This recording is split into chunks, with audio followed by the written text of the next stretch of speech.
Hello everyone, welcome back for another book review. So today we are talking about this book. So this is Moon Magic by DJ Conway. So this is a very large book. It's one of the taller ones that unfortunately does not fit on my shelves, so it has to lay sideways. Pain in the butt. But yeah, so it's a very big book, decently thick. This book covers all of the different moons throughout the months, and then it does have one additional one because if you don't know, there's 13 moons, only 12 months. So she decided to put it in at the end of October into November as the final 13th month, but it doesn't always land there. It can kind of vary. The chapters are interesting and it started off really strong. I was really impressed with January and like the introduction and stuff was really interesting. And then I was like, okay, personally don't think I'm going to be calling on a bunch of random deities, but like it has potential. And like the concepts, it was like, okay, this kind of makes sense. Like there's certain ritual stuff you should do in like January and then throughout the months. So I had a lot of high hopes. The day of Freya is January 10th, which is interesting. I'm not exactly sure why it's January, like what the significance of that day is, but I was like, okay, we just don't explain more than that. There was just points that started really early where I was like, could we explain like just a teensy bit more? And she doesn't. But again, in January, I really liked the different ideas for it. And it was like, okay, well maybe I'll just change these and kind of adjust it so I'm not calling on a bunch of random deities. They're ones that I at least would want to work with. Then in February, and she does this every month, but she has like these random notes of just like kind of spontaneous random moon facts and lore and stuff, which is fine. But I found it kind of weird that she was talking about like Christmas in February. It was on page 44 and it was like, in certain areas of England there is an expression that if the dark moon came on Christmas, a fine harvest year would follow. Other areas declared that the waxing or new moon on Christmas, and I never knew how to say this word, and my husband also got tripped up on it, but it's like portended a good year, but a waning moon a hard year. And I'm like, that's interesting, why is it in February? Like, the rhyme or reason for it being in February didn't make sense. It also felt really weird that she had a lot of information on Freya and stuff in January and nothing for February. And it's like, she's like a love goddess, and there was really nothing Norse in February, and I was pretty disappointed. I figured if you're going to mention all of these different cultures, you would include them throughout the year, not just when it's convenient.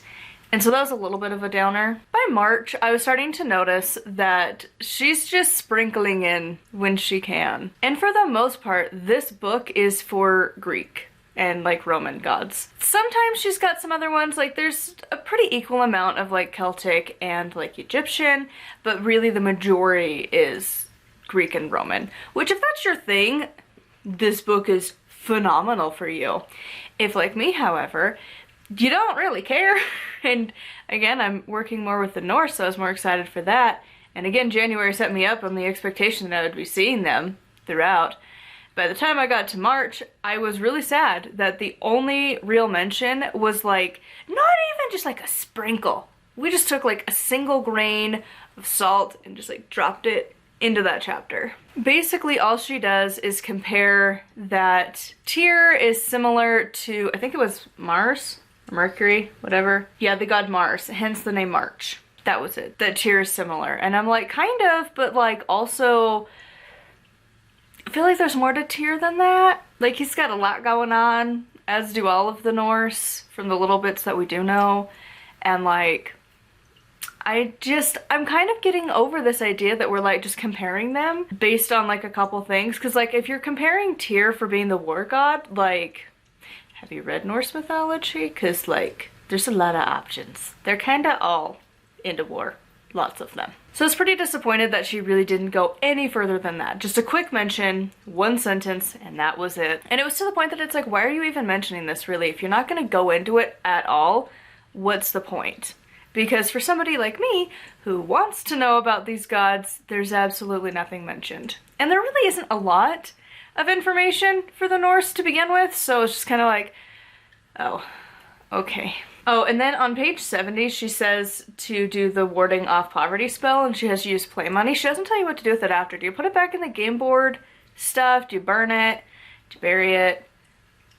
she doesn't really say what to do. I hate when spells do that, when they don't tell you what to do with the remnants for something like that, you know? Just like, tell me what to do. Oh, and then also she has you leave like a pretty much full birthday cake out for nature. I don't know how good that is for like the wildlife. I feel like that's probably not the greatest option. Like maybe swap that. Like maybe leave a piece out. But even then, it was kind of weird. So by April, again, I was pretty disappointed. There's nothing for the Norse, and the only other note that I really took for that, because obviously if you can't tell, we're going through my notes. But the only other thing that I really had written down is that the love spells, and I noticed this throughout the entire book, are only for getting a person. And it's like, cool, that's definitely a demographic, but what happens when you get your person? Like there's nothing of like continuing your relationship, strengthening your relationship, good communication with your partner, nothing. And it kind of got old. I was like, really? Like, how many times do you need to, throughout a year, try to do spells to manifest a partner? May was pretty uneventful. Again, nothing for the Norse. And again, that's fine. I just was hoping, because she covers so many different parts of the world, but so briefly too, like you can tell her favorite ones. So in June, it got a little interesting. We had a goddess I've never heard of from the Norse pantheon, which is Syn. So I'm assuming that's pronounced Sin. This is my best guess. I've never ever heard of that one, so I don't know. And the thing with DJ Conway, while she has a lot of information, a lot of it you do need to fact check and find out for yourself and research more. So that's one of those things I'm like, I haven't heard of this one. Is this like just a different spelling of a different one? I don't know, I haven't heard of this one. But apparently she's the Norse goddess of inclusion and exclusion, which also was like, what? So I don't know, I gotta research that one further. I liked the craft from that section. It was like the Wheel of Fortune, and you like literally just like roll a wheel away and towards you. Found that kind of interesting. Personally, I would probably do like the roll away part and then like put it into your like fire for that season. And again, she just likes to kind of just toss out just like names to like catch your attention, I think, because she doesn't really go into much more. And so again, in that same month, she has like a toss out of comparing Ishtar and Freya. Like the Norse goddess Freya, Ishtar has a rainbow necklace and was associated with sexual love, but not necessarily marriage. It then leads into another love spell, not a marriage, which is fine. But again, we've had multiple by this point. So we move into July. I found it super interesting that the goddesses that is like their days is my birthday. That was interesting. I got Hel and I got Caradwyn on my birthday. And I'm like, oh, that's fun. Because it matches a lot of my life, but that's fun. So I thought that was kind of cool. Again, I don't know how accurate that is, if it actually is their days, or if it's just something DJ Conway kind of figured out on her own. I don't know. Again, that's the problem with her books. You do have to do a lot more research afterwards. It's just like a starting point. I liked the rain ritual for calling on Thor. That was one that I was actually impressed with, because I could genuinely just see you petitioning to Thor and being like, can you please make it rain? And him just like bonking the clouds to make it rain. The next page was a little weird, and I talked to my husband about it, and he was like, well, it would probably be more appropriate for not where we live, but he talked about how you call on Poseidon to protect against earthquakes. And I'm like, we're not close to the ocean at all. We're not really close to like water at all. Like we do get snow here, but like, it's not like the ocean. The ocean's a very different vibe, you know? So it felt kind of weird to be like calling on this ocean god in the mountains. And I'm like, okay, it probably makes more sense if you know that pantheon, you know that god. I don't care, because again, I'm not interested in that pantheon whatsoever. But I just found it, like, it made me chuckle at the idea of, like, calling, and, like, she lives on the coast. So, well, she died, but she had lived on the coast. And so it was, like, probably made way more sense for you, like, living in California where there's a lot of earthquakes, which just have the ocean right there, versus here, where it's, like, it is mountains and desert. Different different vibes. So in August, one thing I did note is that, and it's not this book in particular, but I just happened to have the thought, is that all of the like getting a child rituals, it's always about, specifically a lot of them, are about making the woman's body fertile, right? Like so that your body can carry the baby. And I'm like, why is there never like a clause or like a slight adjustment if you're like adopting? I just found it kind of like interesting to note that it's like we really don't talk about that. Also, they did mention that Hecate's like feast day or whatever is our anniversary, so that's kind of fun. I didn't know that when I picked our day to get married, but there we go. So gotta honor her at some point for that, because whoops, did not plan that at all. So then in September, again, we have another of We Just Don't Explain Things. The full moon was the festival of the pig, which honored the Greek Demeter and the Norse Freya. Does it explain it past that? Nope. Again, if you're gonna mention this stuff, give a little bit of an explanation for them. She doesn't go into a lot of detail on stuff anyways, but like a couple paragraphs would be lovely, because I've never heard of that. Just explain it, you know? So by the time we get to October, I was actually very surprised. So she actually followed through for once. So she says that the full moon is a blot to Freya. I don't know remotely how to say the words, but it's basically the beginning of winter for the Norse. And I literally in my notes was like, what's the bet it's gonna be explained? Because she hasn't for a lot of them. And then it actually was explained. So on page 202, it's sort of an empowering kind of a ritual, and again, it's in dedication to Freya. I think that's really interesting and definitely would consider doing it. And especially, like, I noticed that it was like, this would be really good for like a lot of lingering emotions for like a specific situation and stuff, and especially ones that like it still keeps bothering you. Like I have one in particular that I've got in mind that I'm like, this will be good. This will be good. So then we move into the blue moon, which again, this is the moon that moves around. So it felt kind of weird to have it to a specific time of the year, but like whatever. So to begin with, we have the rite of hell in Scandinavian countries, and it doesn't really explain what that is exactly. And then she also compares hell later on to Hold and Bertha, something? From German, and basically says that she goes along on Odin's wild hunt, which is one of those things that I just feel like I need to research further, because it also says that she's associated with lakes and streams, which I don't know that I've ever heard hell associated with, really. I think this is more of the German goddess. And of course, like, there's always going to be some overlap, but it's just one of those that you're like, are they really the same? Are they really actually not, though? Because then it says, when it snowed, the Germans said, whatever that one, was turning her feather bed. She's also a maternal goddess of the hearth, spinning, and especially for growing flax. Feel like that's just not hell. I don't see hell growing anything. Really? She's really the queen of the dead and her realm, and she doesn't really venture outside of there, because, like, she's kind of creepy and they don't know what to do with her, and like it's Loki's kid, so like you don't always really trust them to begin with, and like also like half decomposing and half alive. I don't know that they want that meandering around much, and again, they don't trust her, so I don't see her being for like the hearth because like she's in her icy kingdom. I don't think she really leaves. Once she gets there, she just takes over and manages it, and that's her realm. And that's where she exists, and that's her job. I think the most is that she might go out and gather the new dead that she has to now take to her kingdom.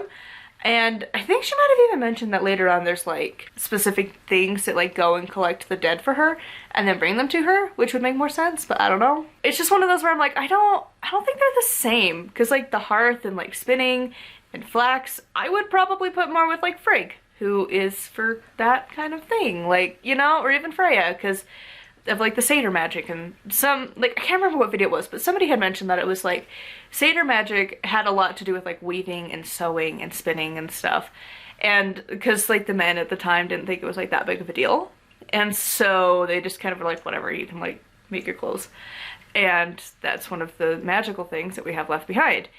And so I'm like, I just don't feel like that's hell. I don't know, again, it's one of those things that's like, we gotta research this further. I was still impressed. Again, this chapter had more on the Norse than I was anticipating. We have a little bit more on Hell, and then Scotty, which the myth, I talked again with my husband who knows more about the Norse than I do, and I don't know that she got that myth entirely accurate, mentioning Scotty, because that's also when she gets to pick her husband, and it isn't just because Loki's ripped his manly bits off and is bleeding all over her that she's suddenly like, I guess we're even. Like, it was a little bit more than that. She had like 2 requests, I think, and it was like she had to be, like, somebody had to make her laugh. Loki is the king of that. With all of his chaos, he will make you laugh. And then she doesn't really write it that way, and then she had a second clause, and that was that she would have her pick of the gods. But then they were like, well, you can only pick from their feet. And she was like, well, okay. She was hoping for Balder. And Balder is like the beautiful, glorious god. And so she's like, well, this will be easy. He's gonna have the best feet. And then, nope, it was the god of the sea.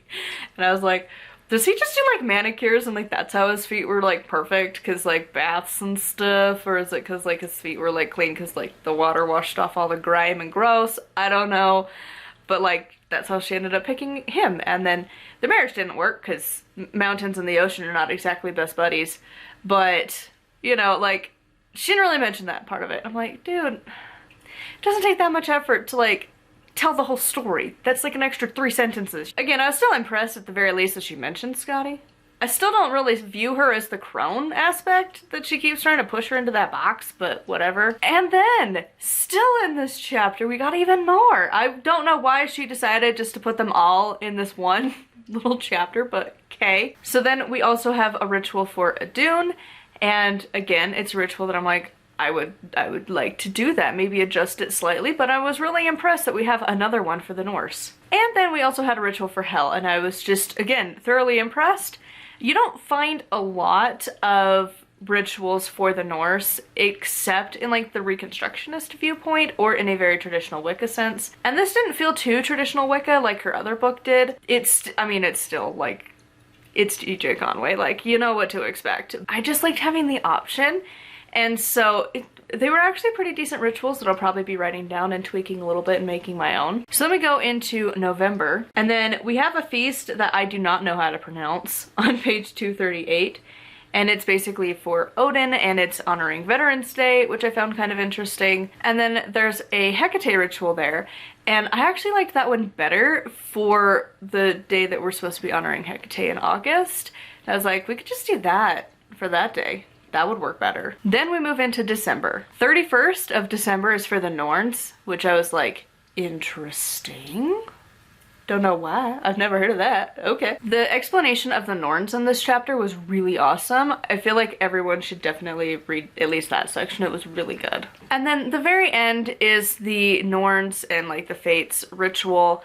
And like some of the verbiage just makes me a wee bit nervous. I just feel like you should be really careful when confronting the 3 that even the gods are like a wee bit nervous to approach, you know? And being like, well, just take this stuff from my life, and I want this, and I want that. I feel like you need to go with a little bit more caution towards them, but that's your call. I'm just not gonna do that. I would word it very differently if I was going to do that. So anyways, on a whole, this isn't a terrible book. I think if you are really interested in the Greek pantheon, this would be very, very good for you. And again, like the Roman, because there's quite a bit of an overlap there. And again, there was a lot for around the world, and a couple of reviews mentioned this, and I was kind of feeling that too, of where does the line come for where it hits into cultural appropriation? That's a question for somebody else to answer, but just if that's something that bothers you, this may not be your cup of tea. Again, I was happy that she at least included something for the Norse that I'm noticing now is very much ignored in a lot of the books. It's just like, we don't need to talk about that one. It's fine.